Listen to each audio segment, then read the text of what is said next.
Naon ari nafkah teh sebenarnya mah henteu dijelaskeun oge urang tos paham. Eta cenah nafkah mah gitu. Anu sok dipasihkeun ti caroge ka istrina atawa ti bapa ka budakna. Nya nu kitu nafkah teh gitu. Ngan ayeuna urang cobi guar ngeunaan nafkah secara lebih luas. Margi nu namina nafkah teh sanes ngan saukur dina masalah kehidupan suami istri, keluarga. Sabab engke teh aya rincian nafkah teh kumaha aturan nafkah anak ka indung atau nepi ka bapa gitu teh. Atanapi nafkah bapa ka anak, istri ka caroge ka istri lah. Kita aya pembahasan masing-masing gitu. Sareng batasanana dugikeun ka mana gitu. Apakah misalkeunana nyakolakeun anak luhur eta teh kalebet kana nafkah anu wajib hukumna atanapi henteu. Sabab ninggal orang tua zaman ayeuna mah bageurna teh bager ka bina-bina. Anakna ti mimiti SD dibiayaan nepikeun ka kuliah, bahkan kuliah S2 masih keneh dibiayaan ku ibu ramana. Sabenerna kumaha tinjauan syariah, apakah eta kalebetkeun nafkah anu wajib atawa tambihan gitu. Sareng kumaha batasan anu wajibna teh. Bilih gitu, urang teh nya sekali waktu mangemut gitu, itu sebenarnya kudu gitu. Maksakeun pisan gitu.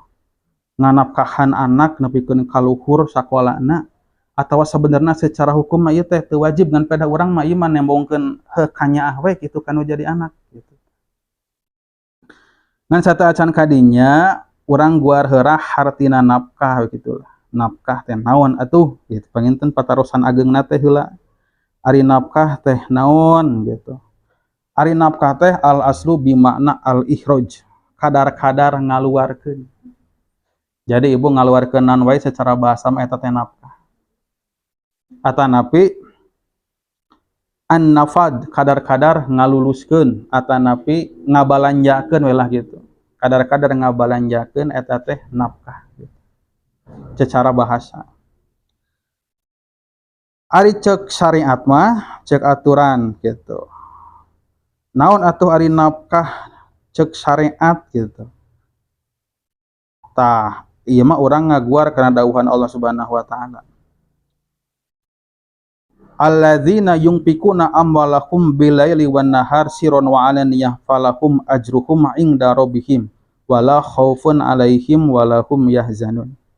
Jalma-jalma anu nganafkahkeun, ngabalanjakeun harta-hartana, rek ti peuting, rek ti beurang, rek susulumputan atawa terang-terangan, maka pikeun aranjeunna teh aya ganjaran anu ageng disandingeun Allah jeung maranehanana moal boga kasieun walahum yahzanun jeung moal aya kasedih. Berarti cek syariat mah naon? Dikaitkeun ka Allah Subhanahu wa taala, ngaluarkeun harta, ngabalanjakeun harta disimpen dina hiji naon tempat atawa hiji kahirupan karena Allah Subhanahu wa taala. Jeung nu napina nafkah teh naon? Kudu dina ridho Allah Subhanahu wa taala gitu. Intina kitu secara terminologi syariah.